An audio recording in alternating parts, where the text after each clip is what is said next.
Hello friends एसोजेड रे आपण मानकु बहुत बहुत स्वागतम।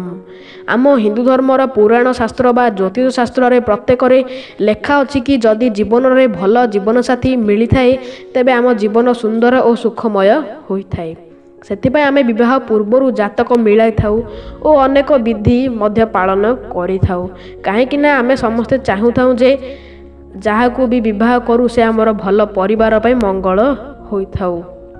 तेबे एही तीनोटी राशि झील माने बाहागर पाई योग्य होइतांती। एही तीनोटी राशि झील को जी विवाह करती से माने अधिक भाग्यशाली होइतांती। सेमानक परिवार आनंदर मध्य रही थाए। तार विचार गुण गारी बहुत अधिक थाए जहा फल कि सेमाने उत्तम जीवन साथी पाई विवेचित हुअंती। एमानक विवाह करने द्वारा आम जीवन सुखमय होइताए। नंबर 1 मेष राशि। एही राशि महिला मानक मन परिष्कार होइताए। से तांको साथी मानक निजर सबु किछि भाबी थांती जो सेमानक सबु किछि शेयर मध्य करि थांती। सेथिपई पुओ माने एमानक ऊपर अधिक आकृष्ट मध्य होई थांती।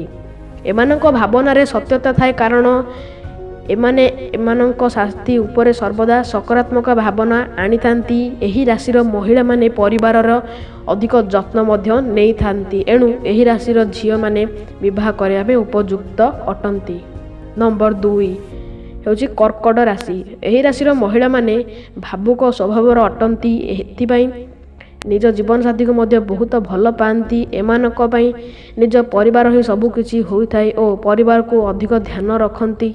नंबर 3 सिंह राशि। एही राशि झियो माने रागी स्वभावर होइथांती। एमाने निज परिवार पई ओ सबु दुख समय रे ढाल होई सबु सामना करि थांती। एमाने चालाक मध्य होइथांती। तेणु एही तीनोटी राशि झियो मानकु जे विवाह करिथाए सेमाने मध्य बहुत भाग्यशाली होइथांती। तो फ्रेंड्स आशा करूची ए भिडियोटी आपको निहाती भाव किसी ना किसी पसंद आसो। तो फ्रेंड्स जदि भिडियोटी पसंद आसो निहाती भाव गोटे लाइक करेंगे। ता सहित जदि आपण मैंने प्रथम थर पे आम चैनल देखुंती ताहले निहाती भाव सब्सक्राइब करी रखंतु। तो फ्रेंड्स रहुची टेक केयर एंड बाय।